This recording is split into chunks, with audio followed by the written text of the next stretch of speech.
Hey guys, Preacher 357 here. Out here on the range today with a new entry into the market that's causing a little bit of a stir, getting a little bit of hype, and that's this Canik Mete MC9. I'm not exactly sure how you're supposed to pronounce it. I've heard it pronounced different ways. So I'm assuming if nobody knows, you can just pronounce it however you want to. So I'm going to call it the Canik Mete MC9, and I guess MC stands for micro compact, maybe.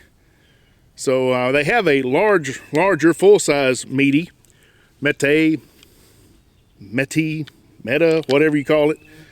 But this is the micro. So this is the micro Mete, the Canik Micro Mete.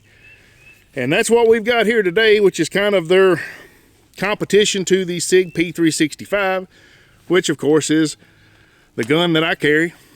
Have it on me right now. So we'll do a little comparison between those and see how it stacks up to it. I did some shooting with this gun yesterday. This won't be a first shots video. And there's a lot I like about this gun. This gun shoots really well in my experience so far. Now, I may not hit anything with it today, and if I don't hit anything with it today, that's just me.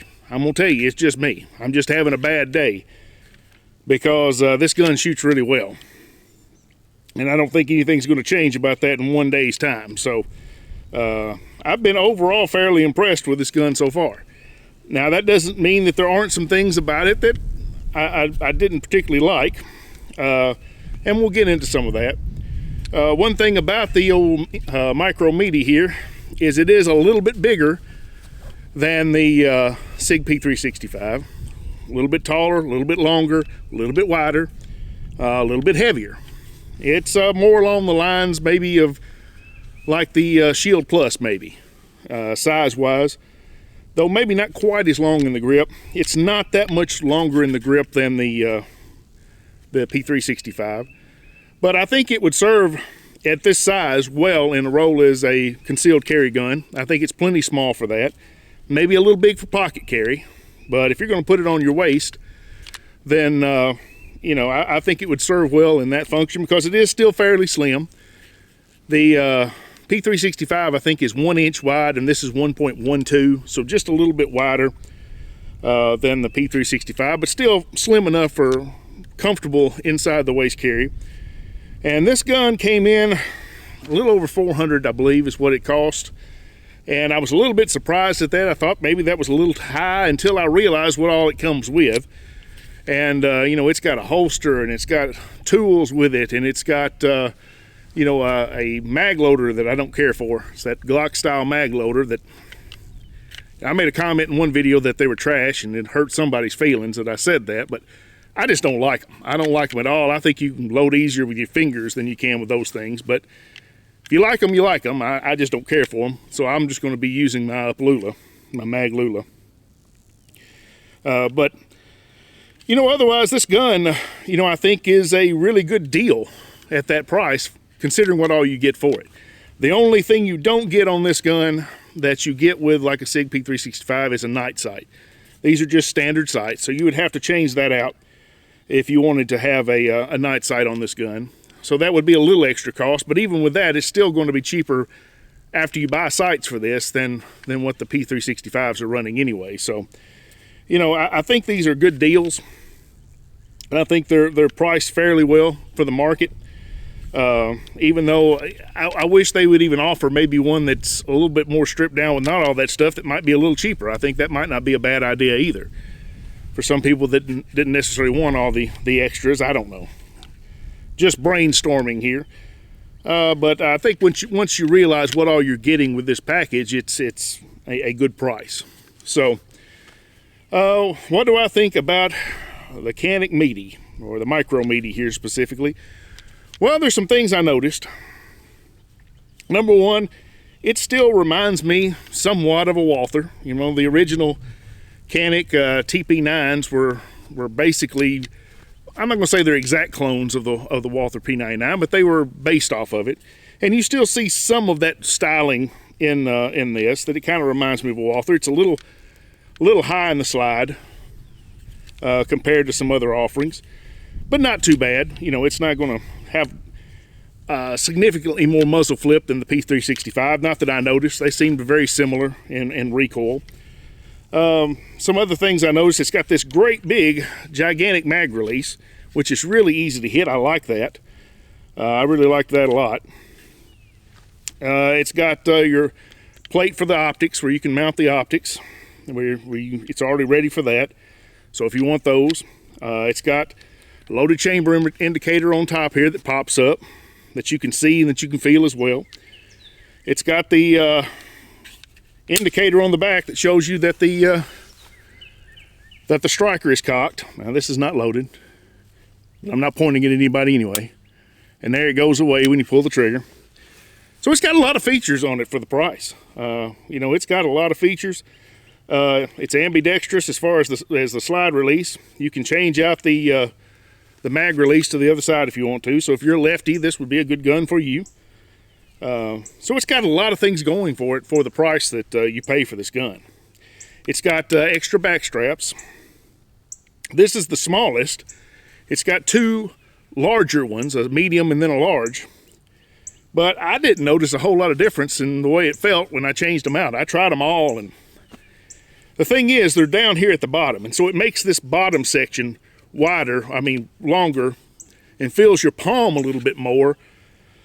But your length of pull from up here doesn't change at all. Your reach to the trigger doesn't change. So it doesn't really feel a lot different to me.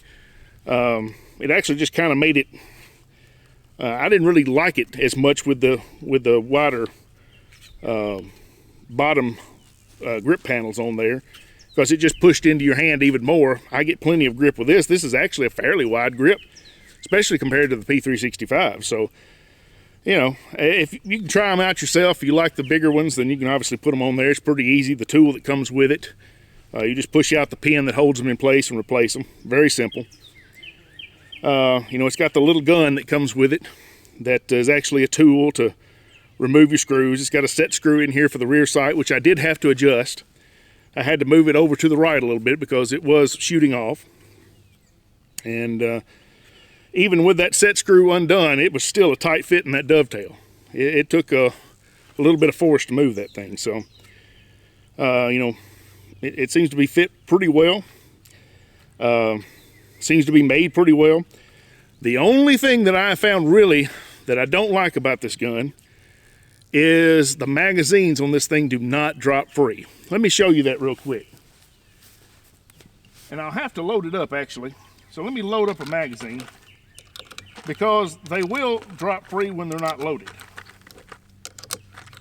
I mean, they don't fly out, but they do drop free when they're not loaded. However, when they're fully loaded, that is when we have some issues here. And we'll get this rascal loaded up here. And first thing you'll notice, open the slide to make it as easy as possible.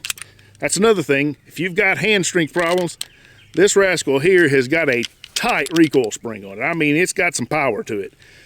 If you've got, you know, issues with racking slides, this is not the gun for you. You know, you want to look at one of those lighter slides, the EZ models, the Equalizer, something like that.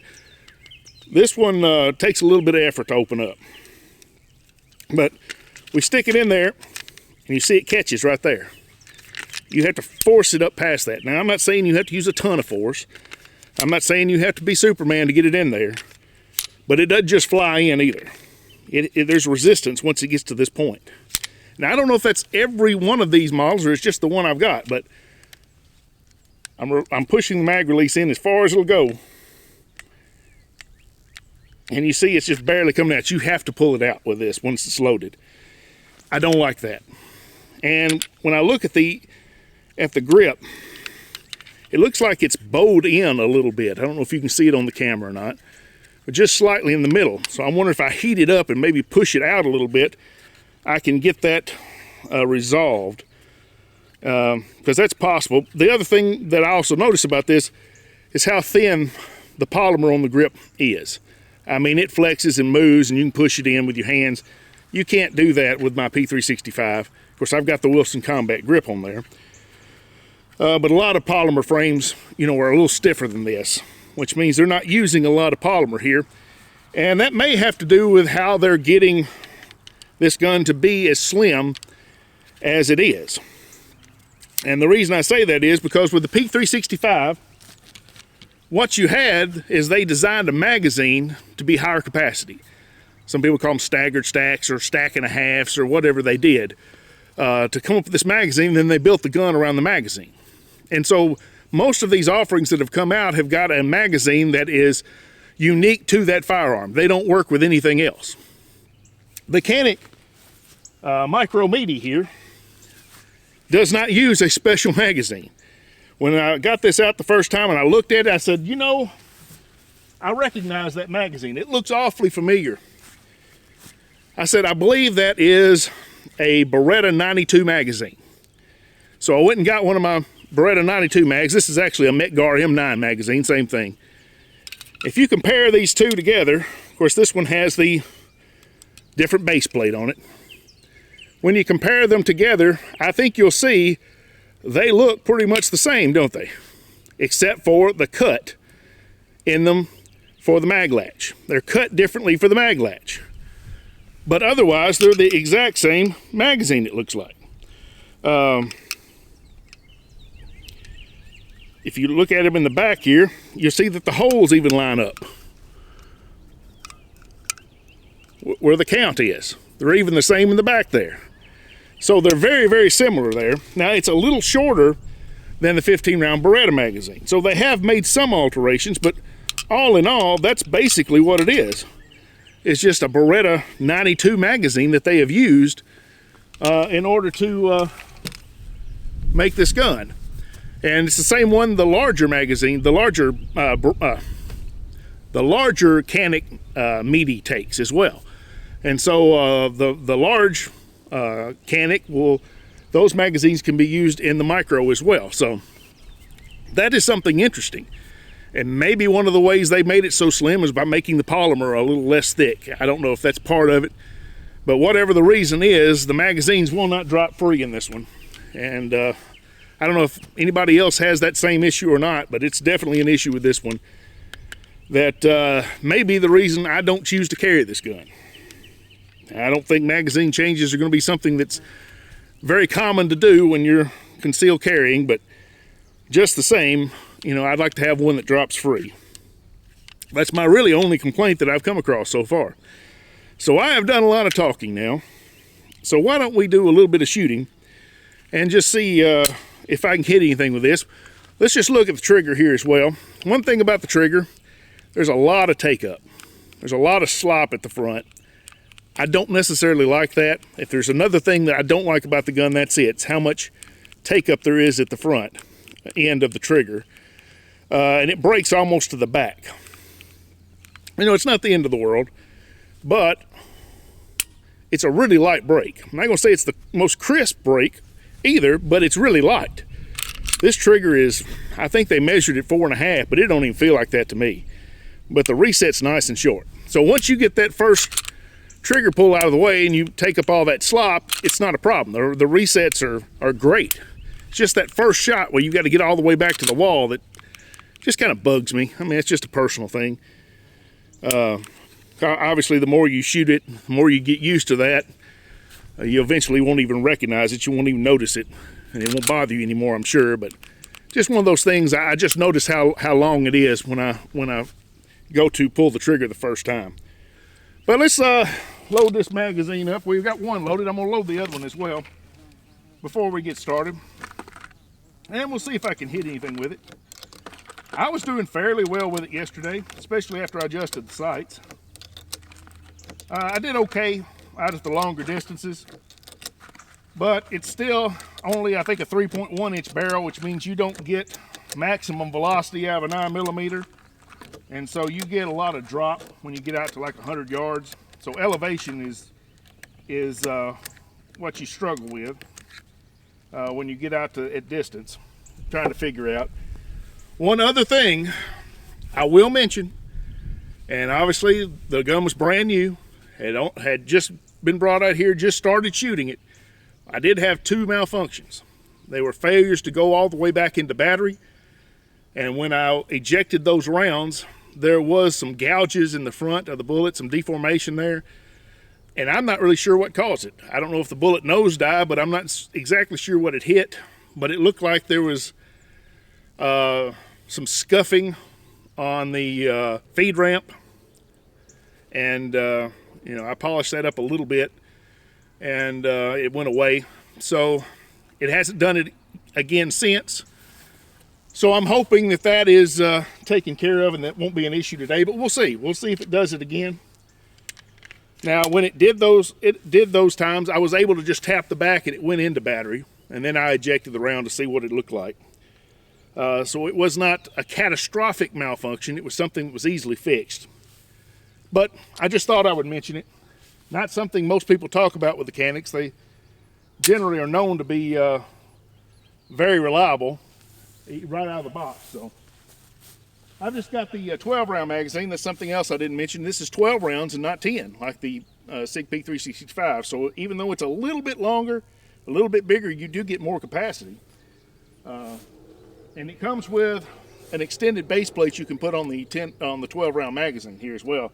But I never use those on carry guns because I want them as small as possible to print as little as possible when I carry them. So I didn't put it on there. Well, let's just start over here on the red plates and see what we can do. Apparently not too well. There we go.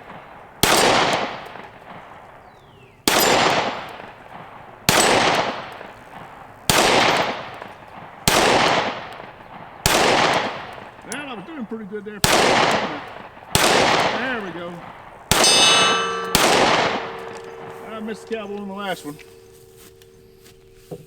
It shoots pretty well. It does. I just had to get a little bit better feel for where I needed to hold. Let's try Mr. Cowboy again. Right here to 35.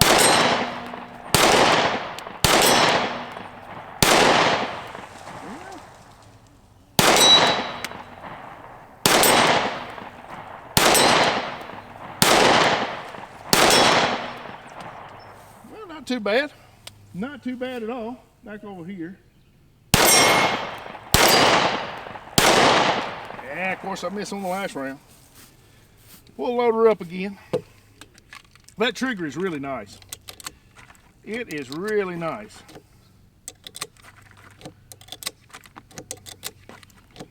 You don't hardly even feel the break. I mean, it's just so light and easy. Which that's what the Canik brand is known for having really nice triggers on their guns. And I must say, it's one of the better striker fired triggers. I'm not a big lover of striker fired triggers. Never have been. I'm a revolver guy, and there's just something about the crispness of a revolver trigger that, you know, these plastic wonders just can't equal. Now that doesn't mean they're not more practical, that they don't have their place, obviously. But I just don't enjoy them as much. I don't think the triggers on these are as good as on a nice revolver. Once again. Oh, there, it came out that time. Look at there. Oh, look at there. Maybe I'm wearing it in a little bit. Nah. Still not good enough, though. All right, I'm going to go out of here to 100 yards and 80 yards. See if I can do anything out here with it. Let me test it out here. All right, 100 yards. Let's see what we can do here. If I can get the elevation right. Oh, I heard it. Heard it again. Heard it again. No. Yeah.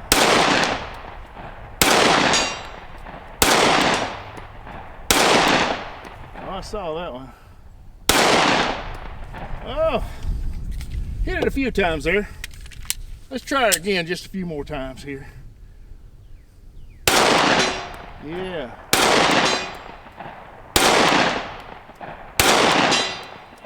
Not too bad. 3.1 inch barrel, micro compact, micro meaty, hitting it 100 yards. That's a big plate, but still, it's not too bad. Let's try this one at 80. This is a lot more challenging.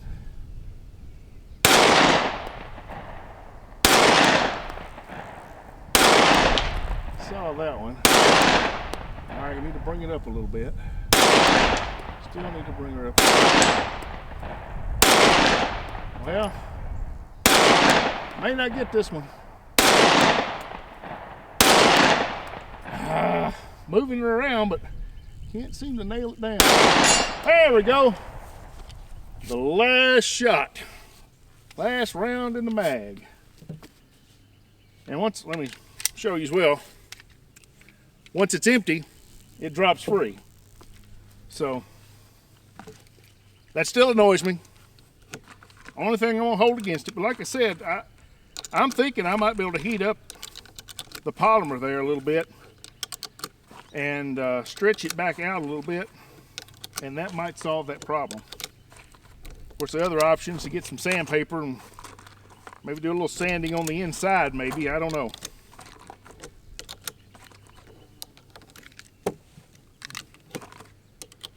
But, you know, it's something of a minor problem. I'm not going to say it's an absolute deal breaker, but it's definitely not what I wanted. I was hoping really for more than that.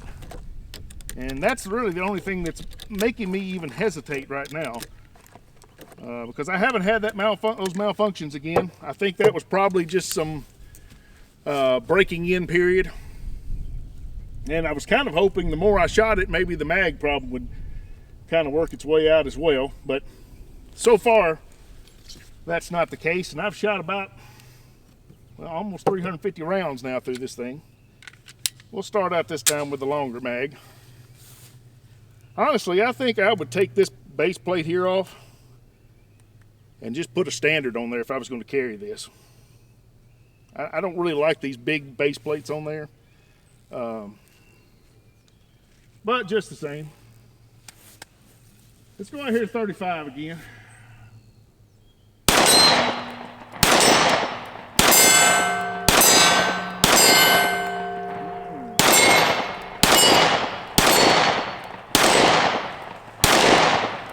That one pretty bad. There we go. Come on now.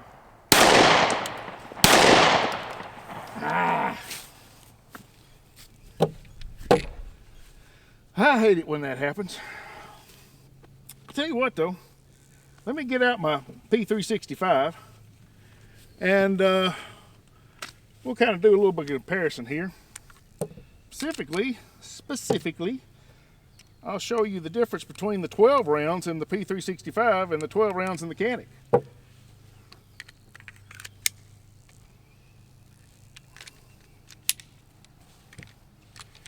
Because this is the same capacity in both guns.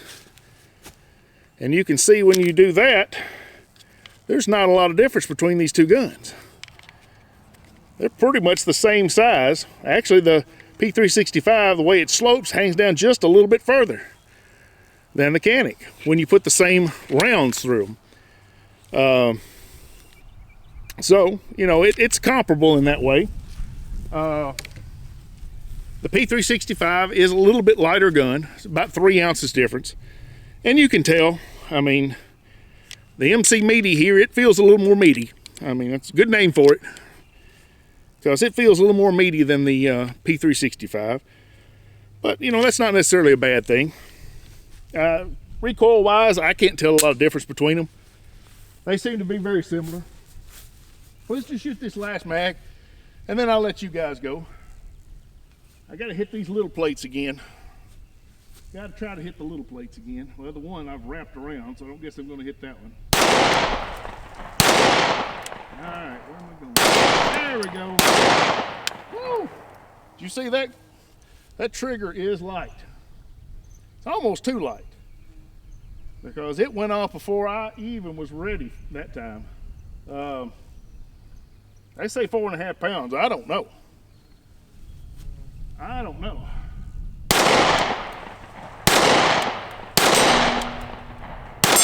Riding the reset there, and it was so light before I even got it on target, I pulled it.